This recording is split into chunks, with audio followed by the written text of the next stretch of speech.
Today on Locked On Rockies, what was an initial exciting, fun start to the weekend turned into a bit of a gut punch reality check for the Colorado Rockies on Sunday.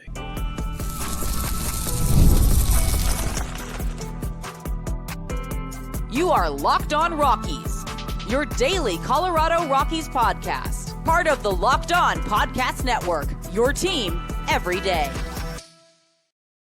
Rock on Rockies fans, welcome into the Locked On Rockies podcast for today, the 28th day of July in the year 2025. I'm your host of the Locked On Rockies podcast, Paul Holden, bringing you your daily Colorado Rockies talk right here on the Locked On Podcast Network, where you can find your team every day. And if your team is the Colorado Rockies, guess what? You're in the right spot, because that's what we do around here each and every day, free and streaming on your favorite streaming services and on the Locked On Rockies YouTube channel, where you can be part of the show. You can fire off your Rockies hot takes. You can let me know what's on your mind when it comes to the Colorado Rockies by heading over to the Locked On Rockies YouTube comment section and leaving your comments there. We'll be reading some Ryan McMahon trade reactions here, and as well as reacting to a frustrating weekend for the Rockies as they are dominated on offense in the final two games of the series after a promising start on Friday with some kind of gritty performances. But the Rockies, unfortunately, bit by the usual bug of allowing too many long balls. When you're not locating those pitches, when you're not hitting where you want to be, and leave the ball in areas that teams can do damage, they will do damage, and damage they did this weekend, especially to the Rockies starters specifically in this series. We'll talk about all that and more coming up on today's episode. But before we do, want to let you know that today's episode is brought to you by Monarch Money. Take control of your finances with Monarch Money. Use code LOCKEDONMLB at monarchmoney.com for 50% off your first year. All right. So what stunk about this, about how, not only Saturday went, and I'll be honest, I was listening to the beginning part of the game, heading to a friend's birthday, and it was starting to get out of hand, or they started losing, and that's when I checked out in kind of the early stages there. And then I saw it was 6-0, and I was like, okay, well, it is what it is. And then I saw the final score, and I was like, oh my goodness. This, unfortunately, when you have kind of the back-to-back like that of a game in which the Rockies play very well on Friday, even with, Kyle Freeland allows the 4 home runs, the Rockies do allow, a lot of runs on, do some damage on the offensive side there by allowing 5 runs in the game. But they also showed that they had a little bit more of that chip on their shoulder. They were carrying a little bit of that confidence over from the home series, and kind of late as well. When we're talking about the Rockies being a more confident, being a team that's a little bit, in a better spot mentally, feeling like they're, the record is one thing, they can't ignore it. They feel like they're better, and they've been playing better than what that shows. And Friday's an example of that, when you're kind of looking at the fact that, they go down 4-0 there after the second, and that includes Kyle Freeland, getting hit and getting hit kind of hard there with the 7 hits over the 6 innings worth of work.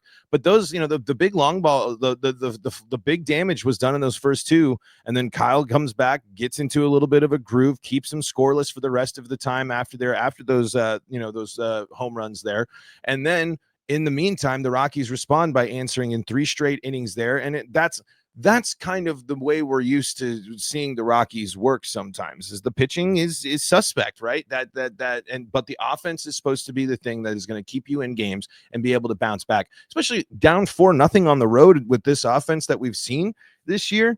That ends up turning into a very nice win, including a home run from Ezequiel Tovar. Rockies pitching able to get 7 strikeouts there, including Kyle Freeland able to get 4 of those, and the bullpen coming in and locking it down there. Jake Bird lets up a run as well, but they only allow 3 hits over 3 innings there, and are able to strike out 3 in that time, including Seth Halverson coming into a nice, clean, easy, no stress inning in the 9th, in a close ball game where the Rockies get the job done. No errors as well. But then on Saturday, we're treated to this, and we saw this on Sunday as well. sloppy baseball that and sometimes lackadaisical, mixed with just an inability to to drive in runners, to be effective, to hit the ball. I mean, when it is a when pitchers are in a groove and they're just blowing fastballs by people on like they were on Saturday, the Rockies can just get so overpowered. They can just get too aggressive. They're whiffing. Their inability to hit balls in the zone and hit challenging fastballs is on full display as they go on to get shelled. As again, the Rockies keep trying to turn to I have not been kind, but the Antonio Senzatella experience continues to just be one that isn't working for the Rockies. Ryan Rollison, and Zach Agnos struggling, Nick Anderson there as well. It was just a nightmare for everybody. I mean, just getting blown up, multiple earned runs there for just about everybody, 15 earned runs across just 3 pitchers there that combined for a total of, what is this, a third of an inning from Agnos there and an inning from Anderson. So 5 1/3 innings pitched, and they accounted for 15 of the earned runs there. Antonio Senzatella just continues to just be, it's just not working for the Rockies. He hasn't allowed less than 3 runs in over 5 starts. The last time he didn't allow 3 or more earned runs in a start was, let's see here. So this 3 was back. It was over a month ago. So he has had now 6 straight starts with at least 3 earned runs in that time. He's allowed at least 1 home run in 5 out of those 6 ball games. He's been as much as we talk about Antonio Senzatella not walking as much, or at least the broadcast bringing it up, at least a walk in every appearance there, has been striking out at least 3 batters in the time frame. And he did go the 7 innings against Minnesota where there was some, he was able to be effective, only allowing 6 hits with the 3 earned. And like, there are some moments here, but it's just when he isn't on, he's just so easy to be, it's just so easy for him to be exploited, and for them to just punish, and for them to just jump out ahead, and for them to just do the damage, and for Senzatella to have to just, I just have my confidence is very low. My confidence in Antonio Senzatella's abilities and fit really for the Rockies, it is at a low point. I just don't know if it works, because again, he's got 4 wins on the season, and when you're talking about Rockies win-loss record, that's better. He won 3 straight starts back in June. There are some situations and moments there, but there's multiple of these. San Francisco, 4 innings, 9 hits, allowing 7 earned runs in 4 innings pitched there. He doesn't often go past the 5th inning for the Rockies, and he's got, like I said, that 7th inning. He went to the 6th inning back in May, but he really only gets you 4 to 5 innings worth of work, and more often than not, they're not clean innings. They're clean starts. Hasn't put up, because he last in June he did have 2 scoreless appearances there over 5 innings and 4 innings against the Nationals and the Mets, but that's not the case this for the last month. So I just, that's one of the stuff where I'm just very frustrated with what they're getting from Antonio Senzatella here, as he has a whip of nearly 2. He does not strike a lot of guys out, and it's just a lot of offenses being successful. And this is a variety of offenses here too. This is a White Sox team that tagged them for 3 earned runs in a loss. The Red Sox hung up, when they were, of course they were hotter, the hottest team in baseball at that point, sure, but 4 earned runs there. Minnesota still putting up 3. So I just am my doubts are my doubt level is very high in Antonio Senzatella. And then mixed into the fact that it wasn't just that, and just the pitching staff wasn't able to get anything done against the O's in game 2. It's the fact that you have another 2-error game. You have another game where you strike out 7 times. I mean, it's just the issues, the real tough parts, and the flaws of the Rockies on full display, especially when you're looking at the guys that are kind of continuing to struggle. Orlando Arcia going 0 for there and just not really contributing much to this club. That these are some guys that are supposed to be the veterans that are supposed to be contributing. Kyle Farmer not doing anything in 3 at bats, including a strikeout. Both of them getting a strikeout. Arcia batting under 200, and Farmer under 220. OBP both of them in the 200s. 200 for Arcia, 261 for Farmer, slugging a 338 for Farmer, and 250 for Arcia.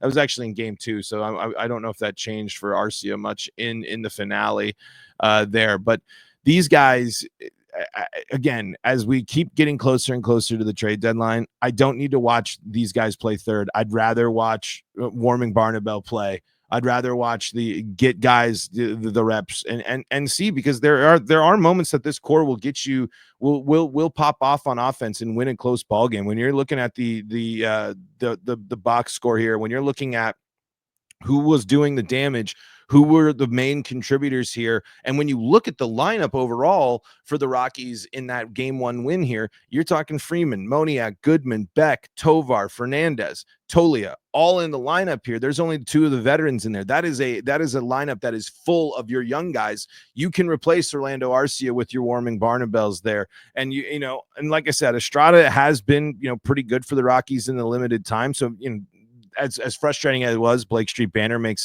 a good point where it's Adiel Amador comes up and has a good stint with the Rockies there. You got to figure out ways those guys need to be the priority, because you'll win some ball games even still with these guys, and you should still have enough from these guys that have been playing all season to hopefully avoid, if they can play like they did on Friday and avoid like how they played sloppy and lackadaisical. That the Aaron Nola and Jaden, who it was, I can't remember who it was on in the finale there. That was a very ugly passed ball to allow that in here, and another situation in which the Rockies were just absolutely dominated with 12 strikeouts there. And again, sloppy, Tovar throwing the ball away. It was a weird play on that, but to throw that ball away and then to have it be followed up by a passed ball that allows the guy to go 2 bases and score while it wasn't a dead sprint from any player there, catcher or pitcher, in that one. And it just is that's ugly, that's sloppy, that's unprofessional, and that's unacceptable. That's the type of stuff that needs to be corrected and needs to be ironed out, because the sloppy defense and the sloppy throwing it away, that's the type of stuff that really makes your blood boil and say, that's where it's not just being on different levels, it's just not executing the way you need to, and not executing to the standard that we know this team is, that we expected this team to be capable of. Because to sit and to say we know this team is capable of isn't true anymore, because of it has to, with everything that's happened and with how many errors they've had, they need to prove it to us that defensive reputation that we had going into the season was actually earned. All right, a little overdue for a break, so we are going to do that coming up right now. So don't go anywhere. Right here on the Locked On Rockies podcast.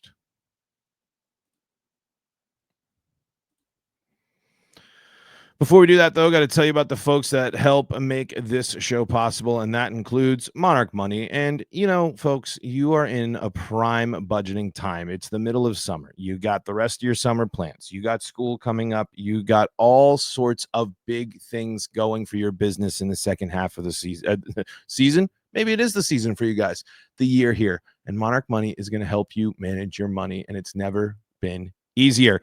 With Monarch Money, you can grow your savings or plan a big purchase with all the confidence in the world. Monarch Money puts you in the driver's seat. It's like having your own personal CFO, giving you full visibility and control over your finances.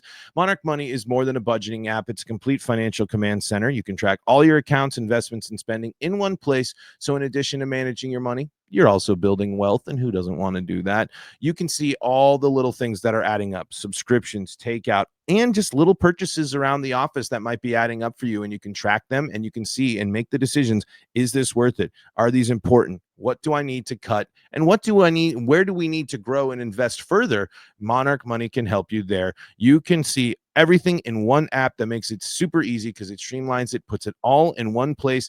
and it makes it super easy to use with another person, as you can track and share your goals with each other, and you can see just how much you can save by cutting out those little things. And Monarch Money is going to help you do all of that. Take control of your finances with Monarch Money. Use code LOCKEDONMLB at monarchmoney.com for 50% off your first year. Yes, that is 50% off your first year at Monarch Money when you use the code LOCKEDONMLB. That's monarchmoney.com, code LOCKEDONMLB for half off your first year.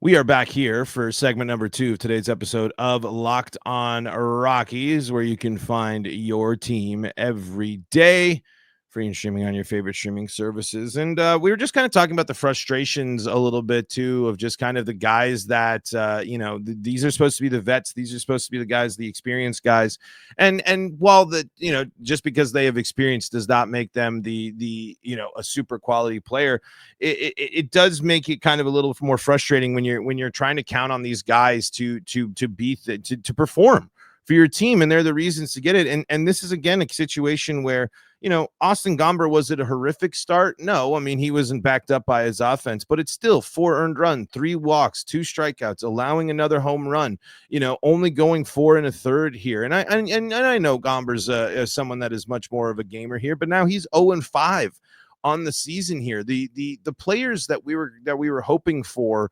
to at least be around average, or at least doesn't have to be 1 WAR players, non-negative WAR players, is unfortunately just not panning out right now for the Colorado Rockies, as they're turning to these guys and turning to some of their leaders and turning to some of their veterans, and they're just not getting anything.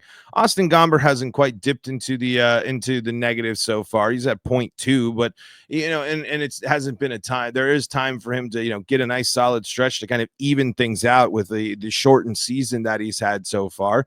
But I mean, it's just been things where it's like, okay, we're turning to the farmers, the Orlando Arcias here. Antonio Senzatella is at a 0.7 WAR right now this year. Let's take a look here at Kyle Farmer right now. He's at a -1 on the season right now. And let's go to Orlando Arcia here. He's at a -1.3 on the year, and then we got to go we'll go Kyle Freeland as well, when we're talking about that. He's at 0.2. So when we're looking for guys that have been in the league for a bit, and when we're looking at these the veteran options for the Rockies, they're not contributing at a very high level, and they're not contributing at a consistent level. So again, it shouldn't be about we got to get these guys in the lineup because we don't have any options. It should be bringing guys up and letting them try. Like, as much as as frustrating as it has been, and I don't know how helpful it truly is to just let Michael Toglia go out and struggle. But if you want him to fight through it, and that's how you're going to handle it, put Warming at third. Let him do that. Or can Estrada play third base and let Ariel Amador come up and play some second base and get some reps there?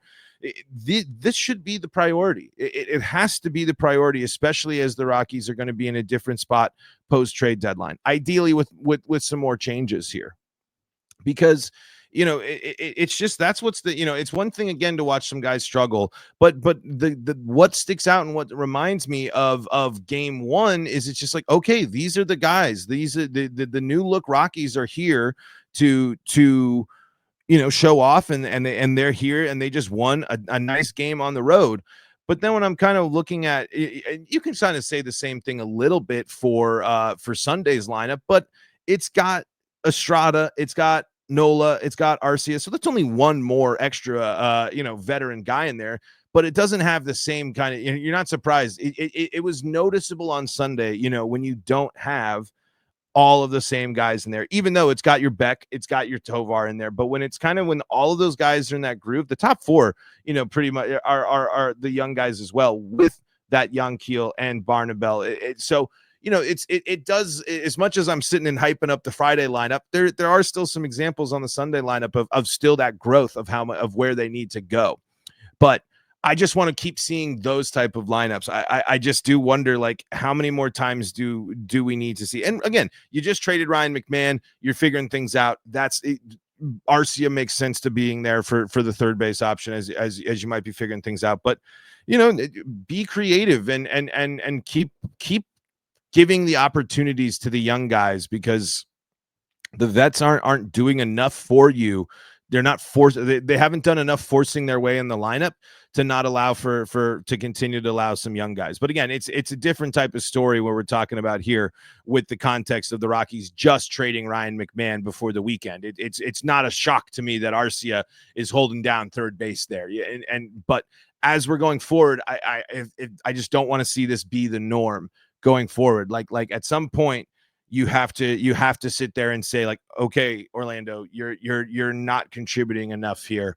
And I don't know if it's DFA, or if it's just, hey, the benches you are, but you don't really need Farmer and Arcia to do that same thing if you're going to go super young there. But you know, the main thing, it's a bummer to see that, again, the Rockies offense, including the guys that you're hoping for, Beck, Moniak, a lot of double strikeout days for a lot of guys there on Sunday. It was just one where they couldn't keep up with the fastballs.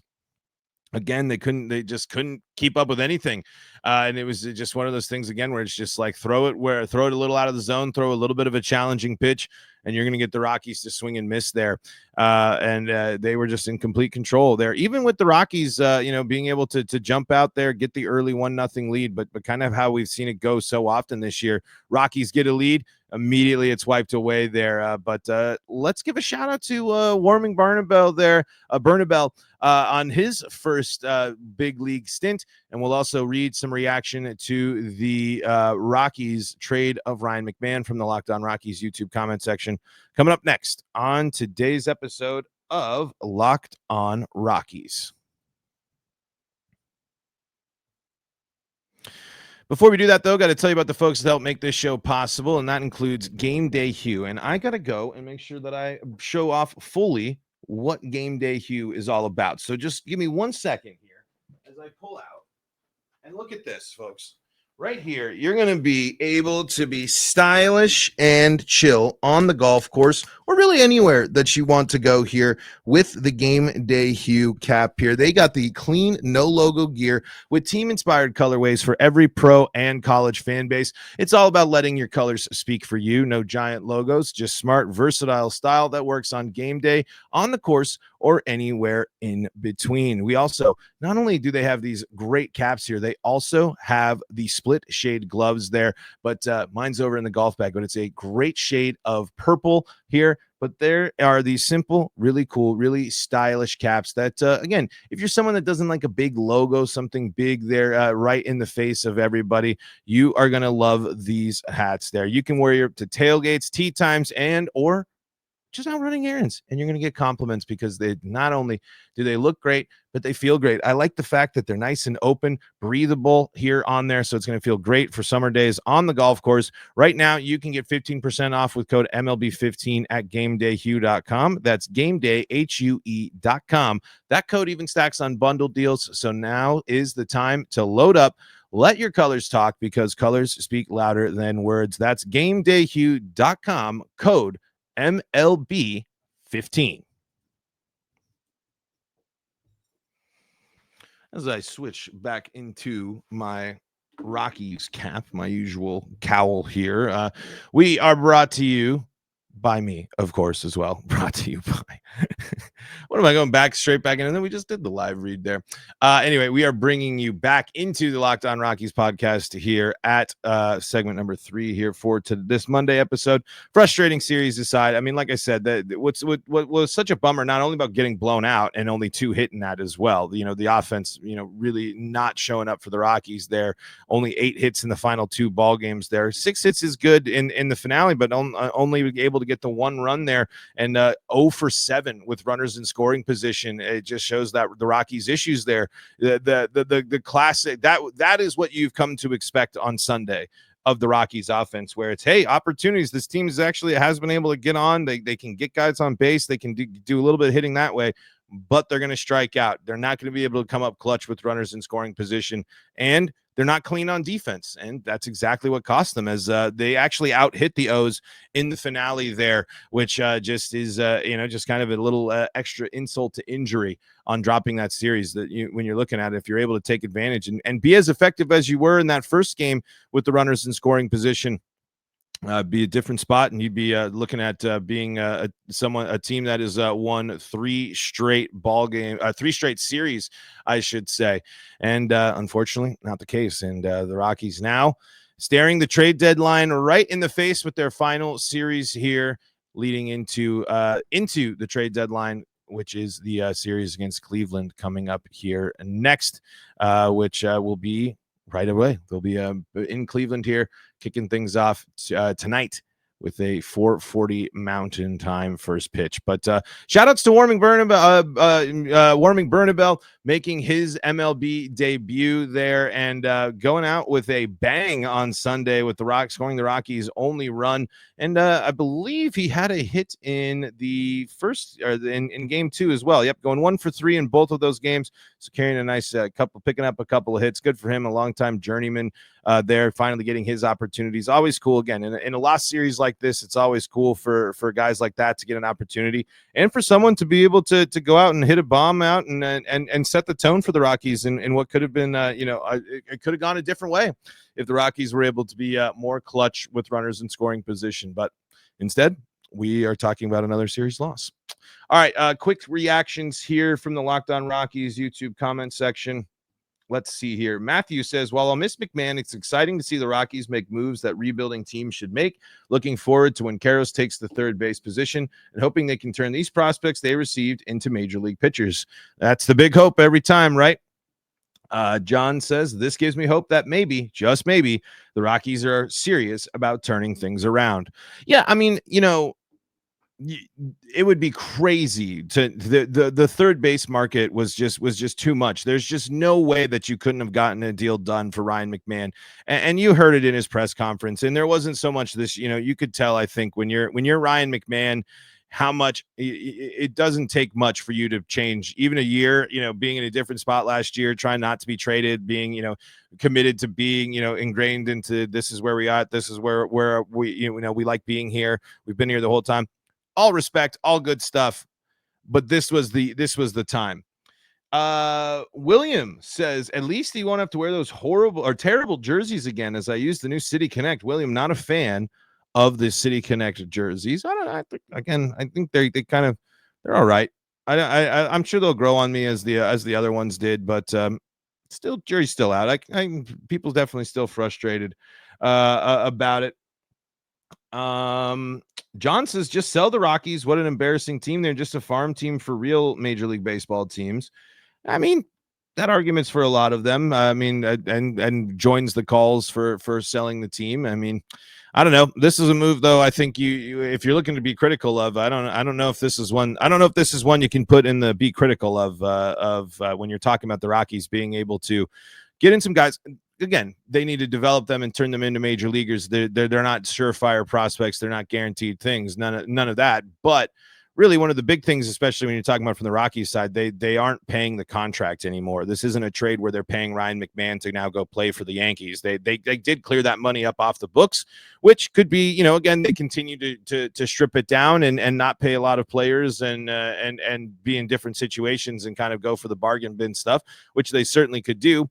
Or it's money they might be able to use towards attracting other free agents to get here, or trying to add sweeten pots and sweeten deals to start adding some talent to come here and start fixing things by adding in some veteran talent to mix in with some of the young guys that you have.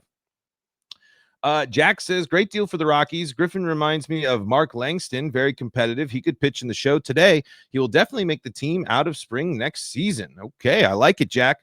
Luxe says, Yankees and Rockies trade on my birthday. I'm happy. The Yankees 8th overall prospect we got doesn't look bad, but you never know with pitching at Coors Field. We have Holiday and Condon coming up, so trade makes sense. Also, Paul, thanks for looking into the players we got for McMahon. I didn't really look at the stats or nothing when the trade happened. Just saw they were ranked 8th and 21st on the Yankees prospect list. Hey, people were reacting to that trade. We were posting the reaction to the reaction there. So, again, not a lot of I think a lot of people on board with the McMahon move being a positive sign there. It was a trade that you could be on board with. It was a Good Friday win. And then a bit of that reality check there on Saturday and Sunday. But we'll see if the Rockies can get back in the win column, because winning 3 out of 4 of the first 4 series of the second half of the season isn't so bad. And if you can do it, that's a road series win and get you even closer to avoiding that dreaded history of being the worst team ever. We'll be reacting to it all here as we're leading up to the trade deadline. Don't miss out on all the action on Locked On MLB or Locked On MLB Game Night either, as will all the games every night there on Locked On MLB Game Night. And if you need more Locked On coverage, especially of Colorado sports, we got you covered. Locked On Broncos, Avalanche, Nuggets, and Buffs. Busy time for Colorado sports. Breaking it all down right here on the Locked On Podcast Network. Until next time, I'm Paul Holden saying so long from the Locked On Rockies podcast.